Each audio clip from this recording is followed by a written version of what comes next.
you played for Elise by Beethoven, you might have heard this scale there. Sorry, my piano is a bit short, so I'll just play from here.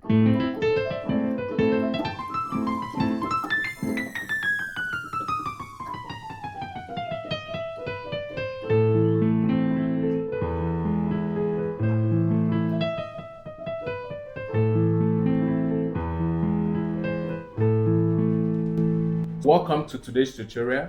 I'm going to show you a quick way to play chromatic scale. So I feel that the next scale you'll learn is a chromatic scale. Since our last tutorial, we've talked about some altered notes or a sharpened note. I feel you need to understand chromatic scale. It's a very kind of easy scale which has been used so much in different genres of music. If you've listened to the Beethoven I played in the opening, the chromatic scale was used at the ending of the piece. So chromatic scale is a 12-note scale, which means literally you are just playing all the 12 keys, but there's a pattern in which your fingers should go. So for chromatic scale, you just need 3 fingers. So how are you going to do this? I'm going to show you the fingering of this. So this 3 finger is only what you're using both left and right. So first, let's start from the key of C. You can start, chromatic scale can be played on any key actually. You can have any starting point. You can play from D, from F sharp, any key at all you want to play. But let's take it for this tutorial, let's take it on the key of C. And I'm also going to show you on other keys or on other starting points. So don't forget 3 fingers, 3 fingers. Remember that the first thing you must know is that chromatic scale is a 12 keys scale or a 12-tone scale. So we're having 1, 2, 3, 4, 5, 6, 7, 8, 9, 10, 11, 12. And when you repeat the root note or the starting note, you have 13. So 12 keys chromatically. I'm sure you might have heard that word. So when you start, your thumb starts.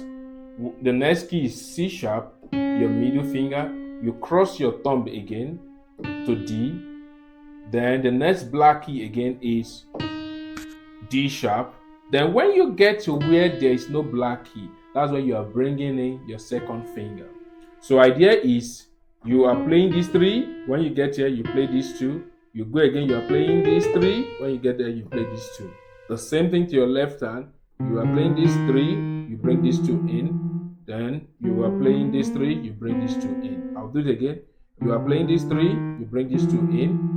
You are playing these 3, you bring these 2 in. The same way. You should be able to play it both ends. You have to be ambidextrous about it, which means the same speed at which you can play the right hand, you're able to play the left hand. So let's go again. So I will say the finger number of my fingers which I'm using.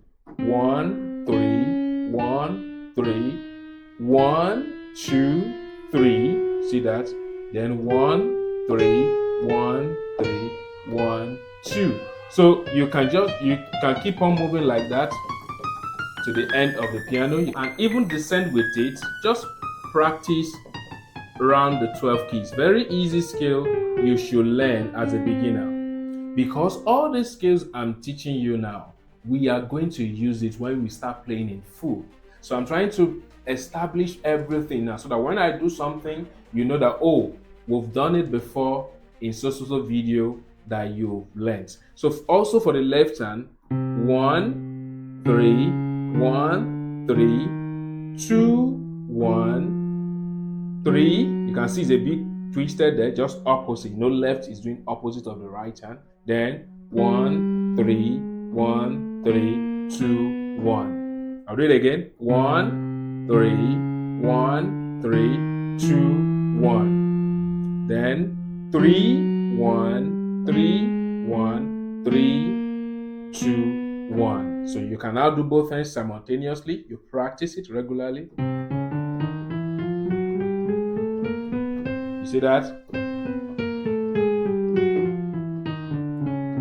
You can start from any key. I can start from D now. Look at it. I'll play it slowly. You see that? The same way. 3. You see that? So if you are going back a little bit, then this goes down. The same way at any point which you are starting it. You can start it on A flat,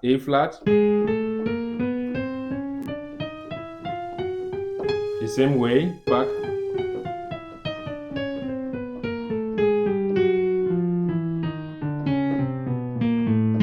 So you can do it start at any point of the key and do that randomly. When I was playing something on my last tutorial, I did a chord which is the E minor 7 flat 5, and I did something like this. You see, that's the chromatic scale I used there. So you would have heard it in different genre of music when these scales have been applied, just like the Beethoven I've showed you, either in classic or jazz. It's a very important skill you should learn as a beginner. But I want you to practice something. You can do it in contrary motion, which I know I've not taught you about contrary motion before. The reason why you need to do it in contrary motion is that, especially, this is a secret actually, on the key of A flat.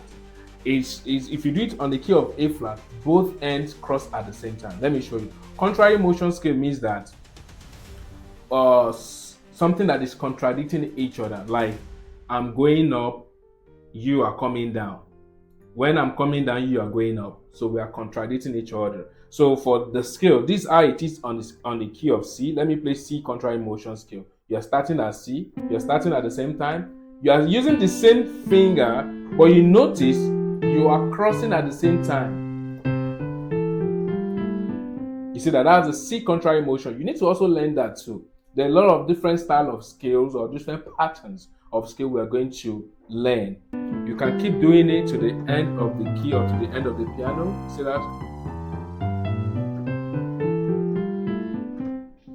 So if you do the same contrary motion in chromatics on A flat key, look at the magic. See, I'm starting, watch, I'm going to start with the third, this is the third finger that plays it. Look at it. You see that? Beautiful. Both finger crosses at the same time and they end at the same time. So look at it going back, the same thing. So if you do this exercise, it will make you get used to that or your finger 1 2 3 pattern, or 3 2 1 3 1 3 2 pattern. Look at it again. Easy.